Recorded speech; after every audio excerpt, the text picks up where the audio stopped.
श्री स्वामी समर्थ. आज आपण दिवाळीतील लक्ष्मीपूजन अतिशय साध्या सोप्या पद्धतीनं कसं करायचं ते पाहणार आहोत. आज आपण अगदी योग्य पद्धतीनं आणि विधीपूर्वक लक्ष्मीची पूजा करणार आहोत. त्याचबरोबर मंत्र कोणते म्हणावेत, लक्ष्मीचा शुभ मुहूर्त, अशी सर्व माहिती तुम्हाला मी या व्हिडिओमध्ये सांगणार आहे. त्यासाठी हा व्हिडिओ शेवटपर्यंत पहा. जास्तीत जास्त लोकांपर्यंत हा व्हिडिओ शेअर करा आणि त्याआधी चॅनेलला सबस्क्राईब करायला विसरू नका आणि कमेंटमध्ये श्री स्वामी समर्थ नक्की लिहा. दिवाळीतील सर्वात महत्त्वाचा दिवस म्हणजे लक्ष्मीपूजन. या दिवशी सर्वजण आपापल्या इच्छेनुसार घरोघरी लक्ष्मीपूजन करतात. लक्ष्मीपूजनच्या दिवशी म्हणजेच अश्विन अमावस्येच्या संध्याकाळी योग्य मुहूर्तावर जर तुम्ही लक्ष्मीची पूजा केली तर तुमच्या घरातील लक्ष्मी कायम टिकून राहते आणि आपल्याला वर्षभर सुख समृद्धी, ऐश्वर्य, आरोग्य, धनसंपदा प्राप्त होते. म्हणूनच या दिवशी सायंकाळी योग्य मुहूर्तावर लक्ष्मीचे तसेच कुबेर पूजन देखील केले जाते. यावर्षी शुक्रवार दिनांक 1 नोव्हेंबर 2024 रोजी लक्ष्मीपूजन केले जाणार आहे. लक्ष्मीपूजनचा शुभ मुहूर्त शुक्रवारी 1 तारखेला सायंकाळी 6:04 ते रात्री 8:35 तुम्ही कधीही लक्ष्मीपूजन करू शकता. म्हणजे शुक्रवारी 1 तारखेला सायंकाळी 6 ते रात्री 8:30 तुम्हाला कधीही लक्ष्मीची पूजा करता येईल. धनसंपत्ती आणि समृद्धीची देवता लक्ष्मीची उपासना करण्याचा हा सर्वात महत्त्वाचा दिवस आहे. त्यामुळे आपण सर्वांनी या दिवशी अगदी मनोभावे लक्ष्मीपूजन करायचं आहे. अश्विन अमावस्येच्या रात्री लक्ष्मी सगळीकडे संचार करते आणि आपल्या निवासासाठी योग्य असे स्थान शोधू लागते. जिथे चारित्र्यवान, कर्तव्यदक्ष, संयमी, धर्मनिष्ठ, देवभक्त आणि क्षमाशील पुरुष आणि गुणवती स्त्रिया असतात त्या घरी वास्तव्य करणे लक्ष्मीला आवडते. तसेच स्वच्छता आणि शांततासुद्धा माता लक्ष्मीला तेवढीच प्रिय आहे. अशाच घरी माता लक्ष्मी निवास करते. त्यामुळे या दिवशी लक्ष्मीपूजेची मांडणी करण्यापूर्वी आपल्याला आपले घर स्वच्छ करून घ्यायचं आहे. सर्व केर कचरा म्हणजेच या दिवशी अलक्ष्मी आपल्याला बाहेर काढायची आहे. लक्ष्मीपूजन करण्यापूर्वी बाहेर अंगणात सडा रांगोळी करावी आणि त्यानंतर सुरुवात तुळशी पूजनापासून करायची आहे. सायंकाळ होताच तुळशीजवळ दिवा लावायचा आहे. रांगोळीवरती एक दिवा लावायचा आहे. तुळशीची पूजा करायची आहे. शुभं करोती कल्याणम आरोग्यम धनसंपदा हा श्लोक म्हणायचा. उंबऱ्यावरती पण लक्ष्मीची पावलं काढायची आहेत आणि त्यानंतर घरातील लक्ष्मीपूजन आपण करू शकतो. लक्ष्मीपूजनासाठी बरेचसे साहित्य लागते. त्यामुळे तुम्ही साहित्याची आधीच जमवाजवण करून ठेवा. आपल्याला ज्या ठिकाणी पूजा मांडायची आहे तिथली पण जागा स्वच्छ करून घ्यायची. पूजेच्या ठिकाणी तसेच सर्व घरात गोमूत्र शिंपडून घ्यावे. त्यामुळे आपले घर पवित्र आणि शुद्ध होतं. मुख्य दरवाजाला आंब्याच्या पानाचे तोरण लावू शकता. जिथे पूजा मांडायची आहे तिथे पाट आणि चौरंग मांडावा. त्यावरती नवीन लाल किंवा गुलाबी रंगाचे वस्त्र टाकावे. बाजूने काही सजावट करायची असेल तर तुम्ही ती करून घेऊ शकता आणि पाटावरती थोड्या अक्षता ठेवून त्यावरती माता लक्ष्मीचा फोटो ठेवायचा आहे. वरती फुलाने पाणी शिंपडून लक्ष्मीचा फोटो स्वच्छ पुसून घ्यायचा आहे. दोन्हीकडे समई ठेवायच्या आहेत, कारण लक्ष्मीपूजनात समईचा देखील एक मान असतो. पूजेला बसताना सर्व साहित्य जवळ घेऊन बसावे. त्याबरोबरच बसण्यासाठी आसन घ्यावे. त्यामुळे वारंवार उठावे लागत नाही. पूजेच्या ठिकाणी आणि पूजेच्या सर्व साहित्यावर एका फुलाने शुद्ध पाणी शिंपडून घ्यायचं आहे. त्यामुळे सर्व साहित्याची शुद्धी होते. आपणही पूजेला बसताना शक्यतो नवीन वस्त्र परिधान करावे. महिलांनी शक्यतो साज शृंगार करावा. पूजेला सुरुवात करण्यापूर्वी आचमन करायचं आहे.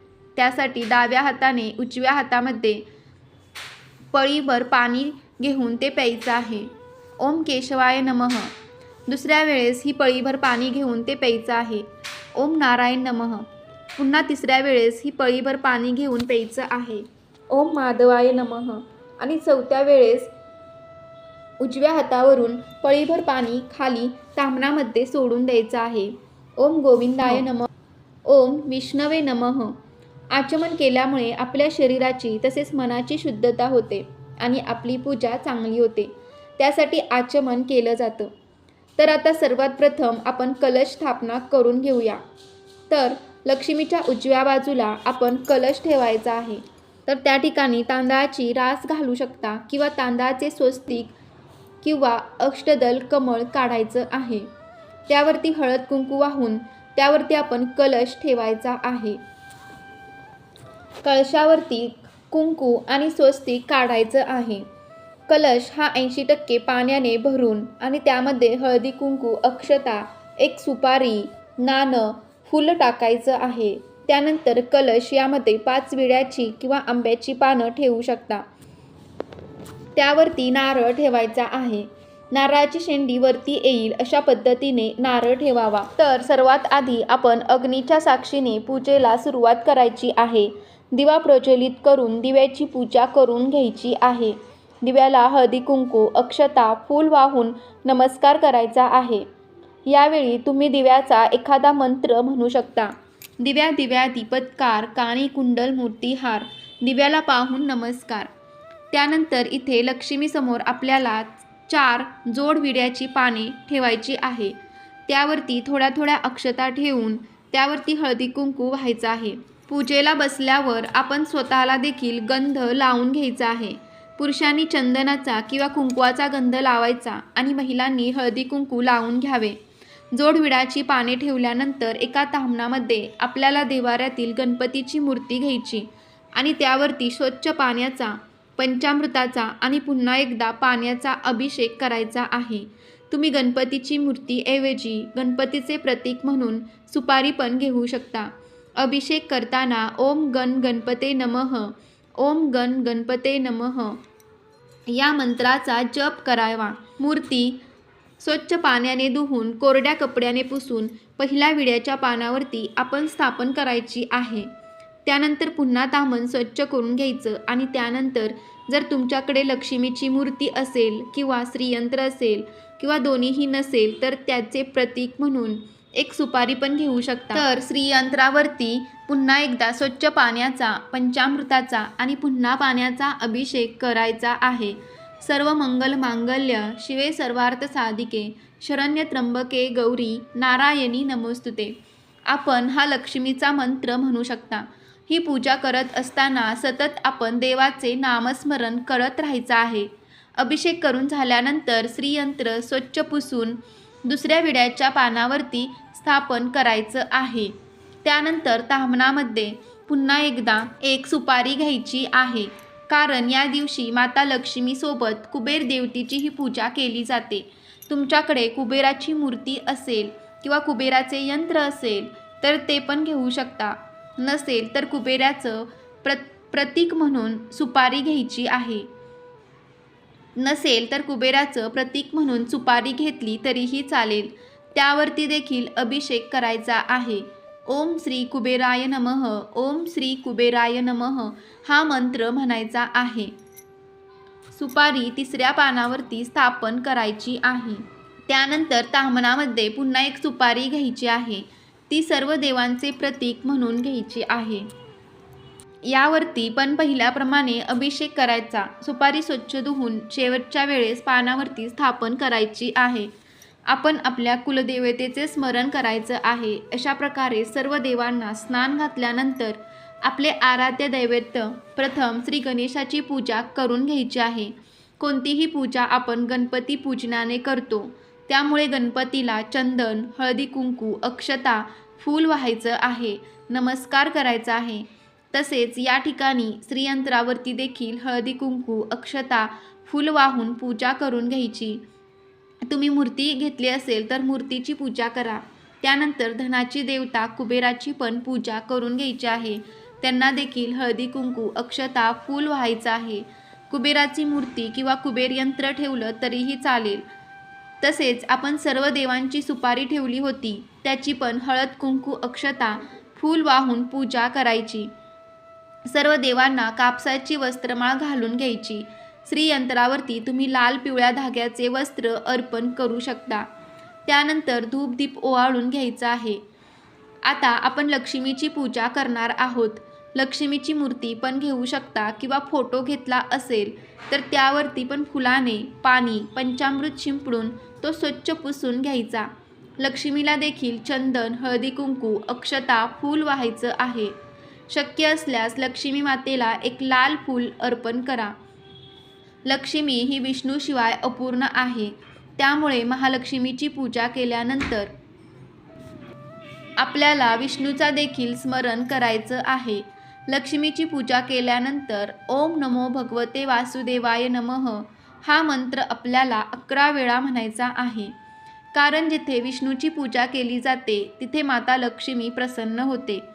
त्यानंतर आपण कलश पूजन करून घ्यायचं आहे. कलशाला देखील हळदी कुंकू अक्षता फूल वाहायचं आहे. तुमच्याकडे जर पिवळ्या कवड्या असतील तर त्या देखील पूजेत मांडून तुम्ही कवड्याची देखील पूजा करू शकता. लक्ष्मी मातेला धूप दीप ओवाळून घ्यावे. तसेच या दिवशी धान्याच्या राशीची देखील पूजा केली जाते. कोणतेही सप्तधान्य मांडून तुम्ही पूजा करू शकता. तुमच्याकडे सुगड नसतील तर वाट्यांमध्ये पण तुम्ही धान्य ठेवू शकता. कारण लक्ष्मी म्हणजे केवळ पैसा अडका नसून सोने नाणे संपत्ती धान्य गुरे वासरे हे सर्व लक्ष्मी समजलं जातं. त्यामुळे आपण या दिवशी आपण धन्याची देखील पूजा करायची आहे. सुगडामध्ये नाणे बत्तासे आणि काहीमध्ये धान्य भरून घ्यायचं आहे. लक्ष्मीपूजन सुरू असताना आपण आपल्या घरातील सर्व खिडक्या दरवाजे उघडे ठेवायचे आहेत. तसेच लक्ष्मीपूजन सुरू असताना कोणासोबतही आर्थिक व्यवहार करू नयेत. कारण या दिवशी लक्ष्मी स्वरूप पैशाची पण पूजा करत असतो. त्यामुळे या दिवशी आपण पैसे म्हणजेच आपली लक्ष्मी सायंकाळनंतर कोणाला देऊ नये. त्याचबरोबर या दिवशी लक्ष्मीपूजनामध्ये केरसुणीही ठेवायची आहे. आपण केरसुणीला लक्ष्मी मानतो. दिवाळीच्या अमावस्येला केरसुणी पूजन केले जाते. घरातून दारिद्र्य लक्ष्मी घालून टाकणारी केरसुणी लक्ष्मी स्वरूप मानली जाते. म्हणून या दिवशी तिचे विशेष महत्त्व आहे. तसेच लक्ष्मी मातेसमोर पानाचा विडा ठेवायचा आहे. ज्या विड्याच्या पानावरती खारीक खोबरं हळकुंड बदाम सुपारी असा विडा ठेवायचा आहे.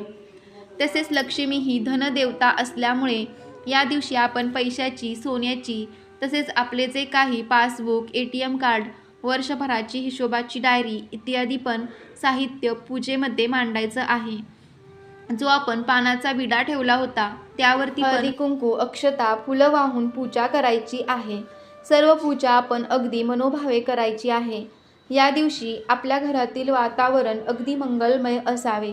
घरात कोणतेही वादविवाद भांडणे कटकटी शिव्या अशा गोष्टी करू नयेत. मन शांत ठेवावे आणि लक्ष्मीचे नामस्मरण करावे. आपण लक्ष्मी स्वरूप ज्या गोष्टी पूजेमध्ये मांडल्या आहेत त्या सर्वांची हळद कुंकू अक्षता फुलं वाहून पूजा करावी. लक्ष्मी पूजनामध्ये केरसुणी ही अत्यंत महत्त्वाची असते. त्यामुळे तुम्ही छोटी मोठी कोणतीही केरसुणी घ्या, पण या पूजेमध्ये अवश्य केरसुणीची पूजा करा. जे आपण धान्यांनी भरलेले सुगड ठेवले होते त्याची पण आपल्याला पूजा करून घ्यायची आहे. लक्ष्मीपूजनाच्या दिवशी लाह्या बत्तास्यांना खूप महत्त्व असतं. त्यामुळे खास करून या दिवशी नैवेद्यामध्ये याचाच मान असतो. त्यामुळे याबाबत या बत्तास्याचा नैवेद्य दाखवायला विसरू नका. त्यानंतर सर्वात महत्त्वाची गोष्ट म्हणजे धने. या पूजेमध्ये आपण धने पण ठेवायचे असतात. हे सुद्धा पूजेमध्ये सर्वात महत्त्वाचे मानले जातात. या दिवशी धन्याची पण पूजा करायची आहे. आपल्याला हळदी कुंकू वाहून ते धने आपण ज्या देवतांची पूजा केली जाते त्या सर्वांवरती आपल्याला वाहायचे आहेत. शेवटी आपण नैवेद्य दाखवायचा. पाण्याचा चौकोन करून त्यावरती गोडाचा नैवेद्य ठेवायचे आहे. तुमच्या घरात दिवाळीसाठी जो काही फराळ बनला असेल तो तुम्ही ठेवायचा आहे. तसेच वेगवेगळ्या प्रकारची मिठाई पण ठेवू शकता. पंचामृत झाल्यानंतर खडीसाखर यांचा पण नैवेद्य दाखवायचा. नैवेद्याभोवती 3 वेळा पाणी फिरवावे. नैवेद्यम समर्पयामी नैवेद्यम समर्पयामी. असं या पूजेमध्ये 5 प्रकारची फळं पण तुम्ही मांडू शकता किंवा एकाच प्रकारची 5 फळं ठेवली तरीही चालेल. फळांचा पण नैवेद्य दाखवायचा आहे. या पूजेमध्ये आपण ज्या ज्या वस्तूंची पूजा केली त्या सर्वांवरती आपल्याला थोडे थोडे धने व्हायचे आहेत आणि त्याचबरोबर साळीच्या लाह्या ज्या आपण घेतल्या होत्या नैवेद्यासाठी त्याचा पण नैवेद्य दाखवून त्या पण थोड्या थोड्या व्हायच्या आहेत. लक्ष्मीपूजनाच्या पूजेमध्ये अत्तर पण लागतो, पण एका फुलावरती किंवा कापसावरती आपल्याला अत्तर घेऊन ते सगळीकडं लावायचं आहे. पूजेमध्ये घंटा घेतली असेल तर घंटेची पण हळद कुंकू अक्षता फूल वाहून पूजा करून घ्यावी. त्यानंतर सर्वात शेवटी आपल्याला धूप दीप ओवाळून घ्यायचं आहे. सर्वांनी मिळून आरती करायची आहे. पहिल्यांदा गणपतीची आरती, त्यानंतर महालक्ष्मीची आरती म्हणू शकता. पूजा झाल्यानंतर घरातील सर्व मंडळींनी मिळून मनोभावे नमस्कार करावा, हात जोडून प्रार्थना करावी. हे लक्ष्मी माते, ही तुझी पूजा आज मी अगदी साध्या सोप्या पद्धतीने पण मनोभावे केली आहे. तू तिचा स्वीकार कर आणि आम्हा सर्वांना उदंड निरोगी आयुष्य मिळू दे आणि तुझी कृपादृष्टी आमच्या कुटुंबावर नेहमी असू दे. आमच्या घरी शांत हो, प्रसन्न हो आणि स्थिर हो, अशी लक्ष्मीला प्रार्थना करावी. तर अशा प्रकारे तुम्ही तुमच्या घरी लक्ष्मीपूजन अगदी साध्या सोप्या पद्धतीने करू शकता. तुम्हाला हा व्हिडिओ कसा वाटला कमेंटमध्ये नक्की सांगा. आवडला असेल तर व्हिडिओला लाईक करा. श्री स्वामी समर्थ. जय जय स्वामी समर्थ. श्री गुरुदेव दत्त.